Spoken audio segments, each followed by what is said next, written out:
शिकारपुर में Sindh teachers coordination committee के तरफा तालीमी सहायता मुहिम तहत प्राइमरी स्कूल के शागिर्दनि में मुफ़्त कापियूं विरहाइण की तकरीब मुनक़िद कई वई। तकरीब जो मकसद गरीब और ज़रूरतमंद शागिर्दनि के तालीमी सहूलतूं फराहम करे संदन हौसला अफ़जाई करण हो, जीअं हू वधिक मेहनत से तालीम जारी रखी सकन। तकरीब मरकज़ी चेयरमैन इमरान खान जोनेजो ऐं मेंबरन मोहम्मद यूनुस मर, मोहम्मद सलीम बलोच ऐं सरफराज अहमद ज़ुमरो जी निगरानी हेठ मुनक़िद थी, जिते उस्तादनि ऐं मक़ामी मुअज़्ज़िज़नि भी शिरकत कई।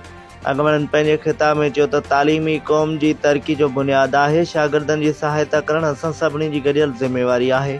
उन्हनि वधीक चयो त सिंध टीचर्स कोऑर्डिनेशन कमेटी मुस्तक़बिल में अहिड़ियूं फलाही सरगर्मियूं जारी रखंदी त जीअं तालीम के मैदान में बेहतरी आणे सघिजे ऐं शागिर्दनि के बेहतर माहौल फराहम कयो वञे।